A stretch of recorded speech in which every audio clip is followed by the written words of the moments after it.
world, into his interactions with human beings as a human being. And there's a whole lot to be said here. Let me just say good morning to Beth Dukes, the Deacon called Derek.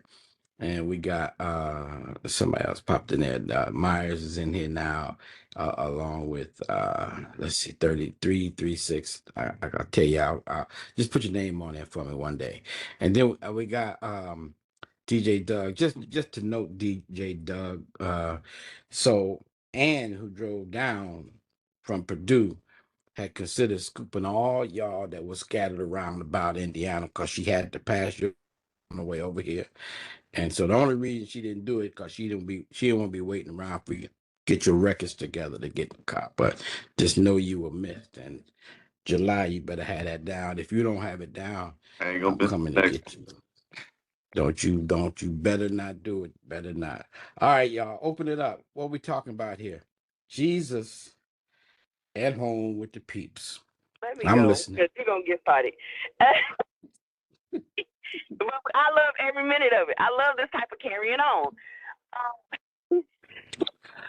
It reminded me or made me think about is, like you were saying, like these are people in his community. These are people who watched him grow up, and they had about what he was doing. And it's like, well, we know Jesus stayed offending people. Like that was his like MO, almost like now he's wearing it like, like the S on your chest like Superman, like I'm gonna put a big O on him. But like he all the time, but you would think, oh, you get home in your hometown and people would be proud, right? And then you got haters there too. You got people that don't want to see your evolution or not believe it. And that can be for various reasons. It can be because, they still in the same spot. They don't want to see you rise. It could be because, again, they saw your beginnings and, it's outside of the box for your family and this community.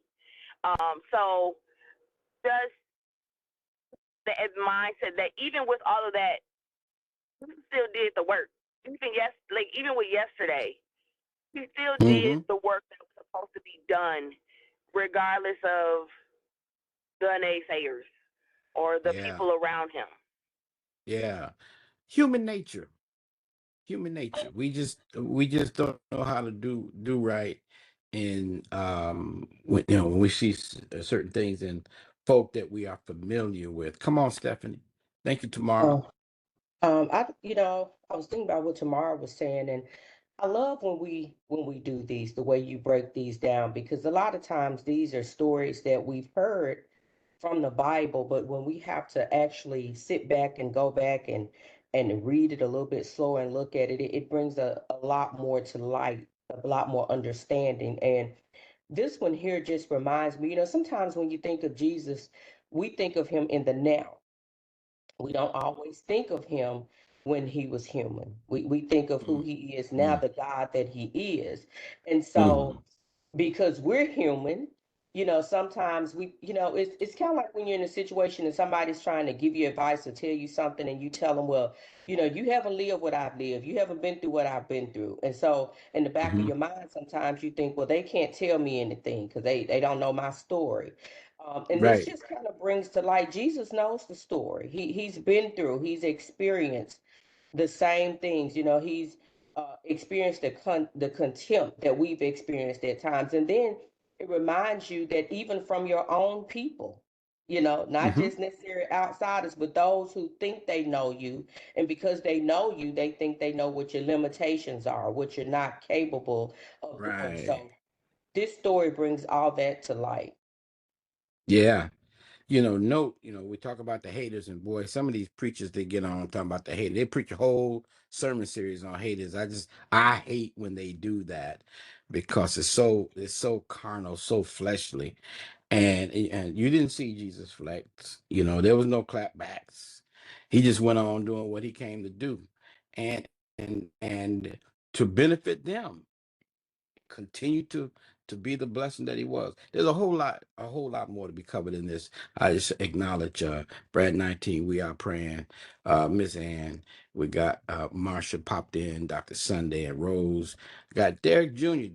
Derek Jr. You're on that list too. You know which list I'm talking about. I ain't seen you. And I need you. I know y'all be out there doing things, but you know how you make arrangements for other stuff, make arrangements, church stuff. Rhonda Rogers is in here too. Clark, come on.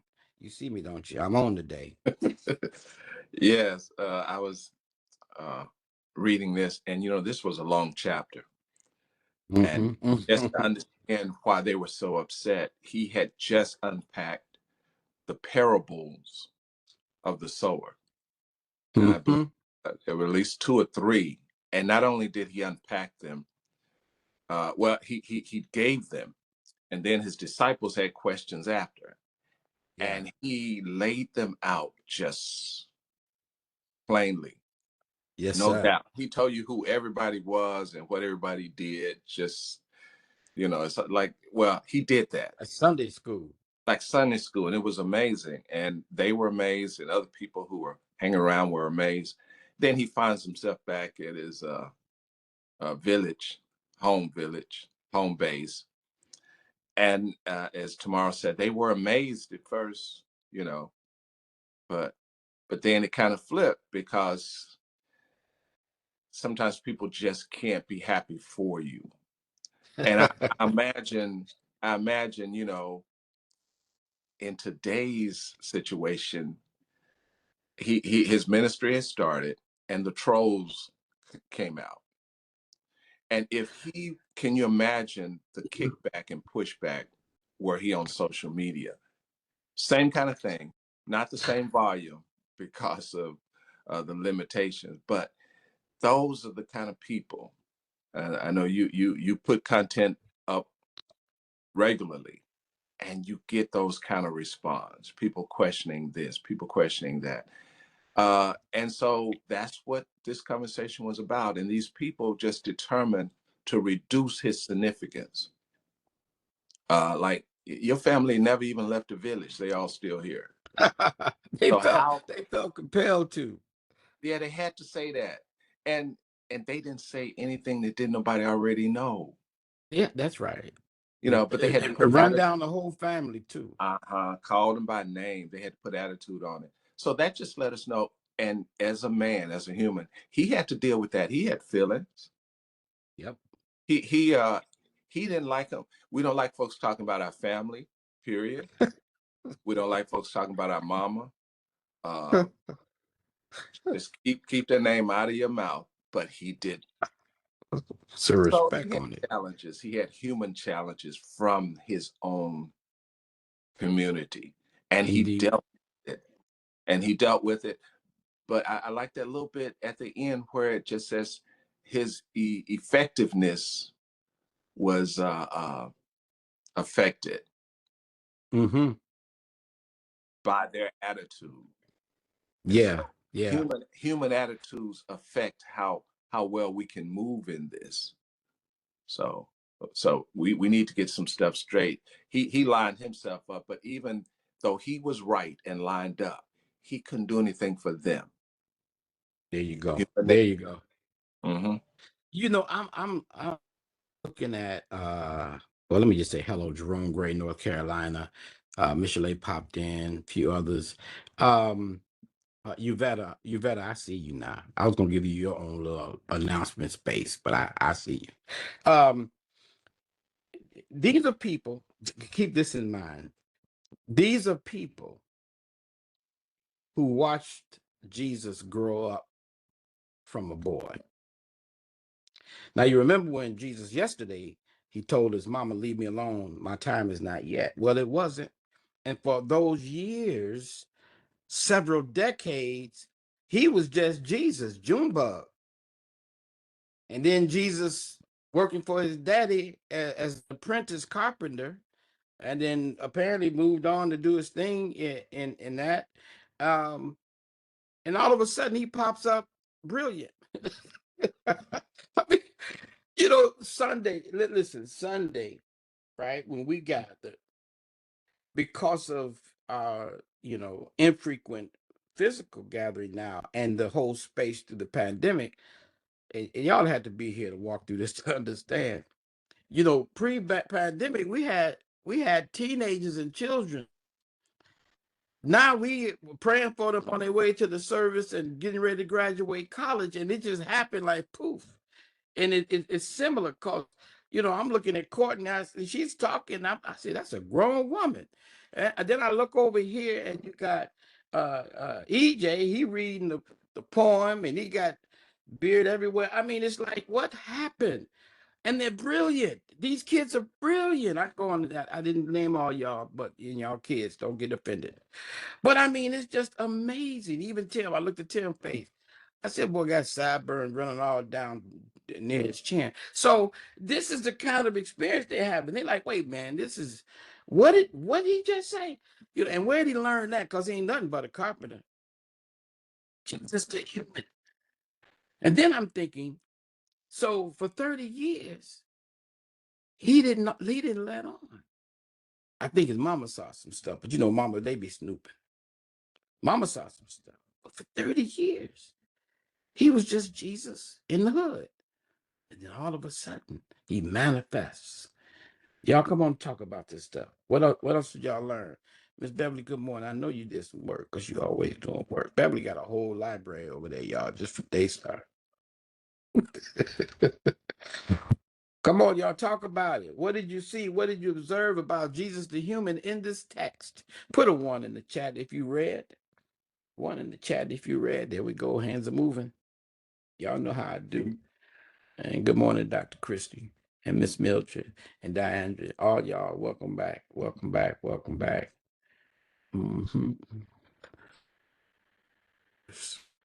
So ain't nobody else read nothing. And so Mark, do we just... Well, Oh, okay, I'm listening. okay.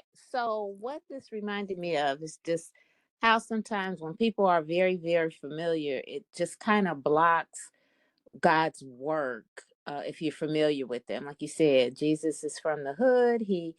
They didn't see the value or the separation of his divinity. And that made it hard for them to receive his words and receive his miracles, receive his blessings, because they were too or over familiar with his human side. Not recognizing that he had a divinity side, a supernatural side as well. Yeah. So that's what I took away. Should they have, or could they have expected that? Expected the divinity side? Yeah. Well, I am sure the villagers heard of the miracle of Mary's birth, and they knew that that was that child. You know, I'm not positive. You know what I mean? No, that's a good comeback. That's a good comeback shot. So in that, is it really him? There was doubt, and some even, I would suspect, jealousy in that. And that blocked their ability to really see his divinity. Why folk always got to envy the blessing God sent them? Ooh, that's a whole message. Ooh, wow. I slipped that, man. Yeah. Happens all that the time. It's normative. Sharp rock. Pam got something that you slide on in there. I just what the sister said before, what came to mind is familiarity breeds contempt, right? And I think that Jesus, his wisdom was on display. Things that he said, his wisdom could have been an indication that there was something different about this young person. And I think that the fact that he experienced rejection, just like the rest of us, you feel you experience rejection sometimes, most times, from those who are closest to you because of the familiarity. They're like, you, this little black girl from Bed-Stuy in Brooklyn, New York, you mean she's going to be able to go and study in Paris? I mean, that's literally what I heard. Right, like even like to mention, you are, even to mention it, desire. to Even leave to better. mention your accomplishments, even now, to mention your accomplishments, because you won't talk about it. She never likes to talk about it. I ain't gonna bring it up today, but anyway. But to mention it now after the fact, years later, still triggers people who have that envy. And the point, and I'm sorry for disrupting you, but the point I want to make is, because this is good ministry for us in this moment, we should make celebrating others normative. That means put a cap on your envy, put a cap on your jealousy. And if everybody owns it, everybody experiences it to whatever extent. We all experience it on some level or the other. Put yourself in the uncomfortable position of saying, day jamming, I don't really feel good about it, but I got to get behind it because it's a good thing and a God thing, and I'm blessed to have them in my world. If only, come on, Pam. No, and I was just saying the mentioning when they mentioned his family's name, it showed his identification with humanity, right? Good, It highlights good, the humanity side of Christ by good. mentioning this man with a mother, a father, brothers, sisters, and it helps us to identify with that aspect of That's his right. existence. That's good. That's good. You know, come on, Mark. Thank you, Yeah, Pam. just tagging on to Pam, as she was talking about his identity. You know, a lot of people want to know your family, where you come from, and what you do, so you can decide how much They can size you up. respect to afford you. Wow. And so they figured they had him all identified. And when we Mm. the human things out, these are real people. These are not fairy tale people. His So brother, you just a sop. So you just a copper to stay in your lane. stay in your lane, and his brothers heard this. And I don't know, but being human, that perhaps would have stalled me out in my belief in my brother. Mm. All of this stuff, you know. James, they were right there. They were at the wedding. They saw the miracle too. Jude, he saw the Yeah. miracle. It Yeah. took them a while to reconcile. So Yeah. just because they're human, that's all. Yeah. And the And then and the grace that Jesus extends to us, that God extends just because we're human, is amazing. Now, we talk about how he sounded. There was wisdom in here from day one. We talked about how when he was 12, he was confounding people. It's like, this kid got an old soul, and he most definitely did have an old soul. So he probably, it was hard for him to move in spaces without some wisdom or knowledge just coming off of him. But he didn't attribute that to his ministry until it was time. until it was time, which required a whole heck of a lot of discipline and restraint. Um, here we have what was it now? Okay, I slipped on that one. Here, let me turn this corner. Oh yeah, I was gonna say, adding to that, that it says they were offended by his knowing. Y'all pay attention to that. That's why I tell people, when you go into spaces and you're ministering, you got to use wisdom. You can't just blurt out everything you learned on DayStart. Timing needs to be appropriate. The use and function must be considered, because you can wind up shutting it down before you get a chance to slide in there, which is a whole thing of what we're doing with this model of ministry. You open the door wide, let people come in, and just leave them alone with all the scripture quoting. Push that love forward and see what happens. Then you have an opportunity to talk about it. Anybody notice? I'm surprised none of the ladies brought this up, that the brothers were named and the sisters were not. Did anybody else pay attention to that? It was just me. I did, but I was Okay. like, it seems coming. What you said? What now? I said I did, but in my mind I said, oh, that's common. That's coming. Oh, definitely coming for that day. Coming for that day. Coming for that culture. You know. Anybody else? Did anybody dig? Because I went to digging. I said, well, let's find out what's going on here. Then there are all kinds of arguments and thoughts around the relationships, whether these were brothers and sisters or cousins or kinsmen. It just went from one extreme to the other with speculation. And I get it, and that's cool, and that's what we do and should do. Then James is later named specifically, kind of set aside, set apart, I think, in Galatians. But the sisters would not name, and I found that interesting. I went looking for some names. There ain't no names. Forget about it. Yeah. So Yeah, anybody else before we well, good, Miss yeah, Beverly? I went to look for that because I noticed that.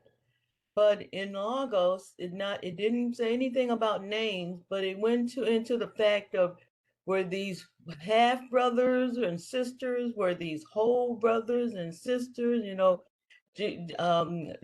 it talked about, of course, how Mary became impregnated by the Spirit, and so so then one commentator said, "Well, it really doesn't matter that they included him in the family," but then it went on to talk about when he was at the cross, he told, who was it at the cross that he asked to take care of his mother?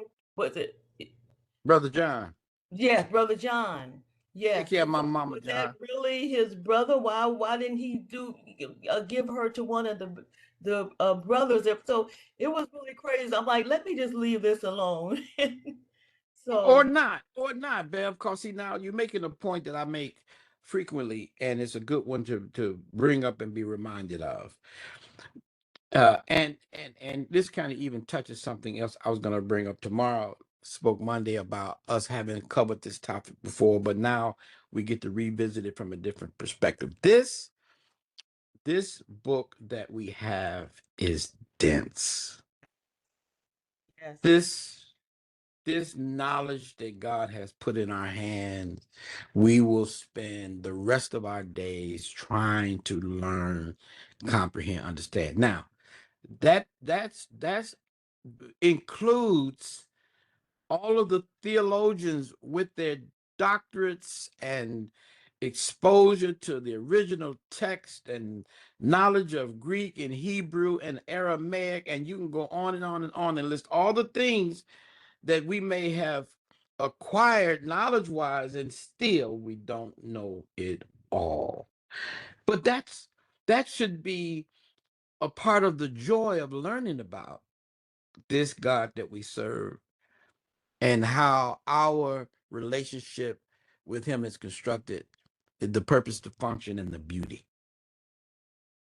And so, yeah, you're going to see one commentator say, that's why you guys, if you feel me shutting you down when I know you are reciting a commentary, it's because you have accepted at face value what one person's position was, when there might be multiple positions, and some are right, some are wrong, and some are wrong and some are right. And we're all working to discover. So it's a work. It's a work. That's why reading the Bible and studying the Bible, two different animals, two totally different animals. And when I ask you to put the one in the chat, it's because first base is reading. And then you have to move on to become the student that Shah and Beverly and others are. You feel me, Clark? Ty Yeah. slipped in the back door too. Yeah.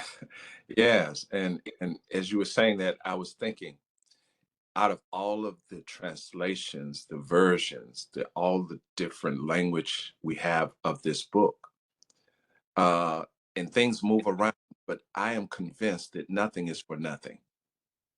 Good. Amen.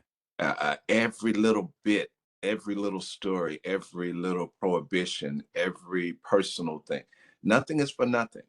And in fact, and then, Paul kind of condensed that. He said there's a lot to be known and questioned, but the one thing we're not confused about is Christ and him crucified. That's right now. That's what he came right back down to, the simplicity of this To the powerful gospel. simplicity. We don't know what the sister's name were. We don't know. And do we need to know?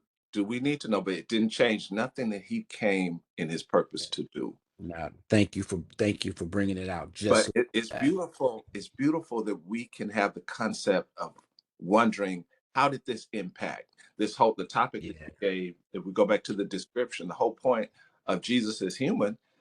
Yeah, we know that, but we want to like dig into it and see how that relates to us because we're human And feel it and too. feel. Feel his humanity. He said he identified with us, but can we He identify? said it.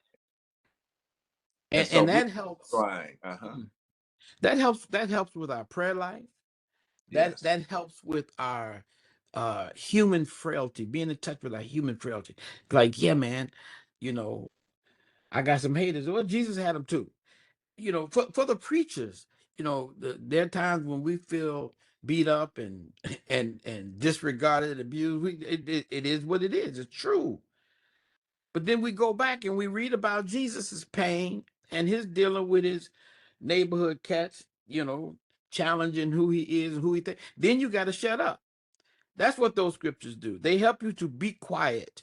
Go sit down and just do the job and quit whining. That's what it does, honestly. And I think it's beautiful because it lifts the pressure. You know, it releases you. And you can go on and say, hey, that's it is what it is, baby. Let's keep it moving.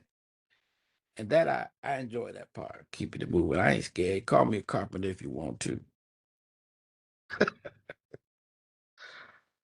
All right, y'all. What y'all gonna say before I hang up on you? Good, good. Y'all know, read your Bible, do a little homework. Logos.com, y'all. Logos.com. Logos.com. If you go to the connector, I think it may be on the website too, but I know in the connector, there is a video right above the DayStart banner. Click that. It's about an hour long and the guy's boring. I don't know who gave him that job to do that video, but you get the information that you need.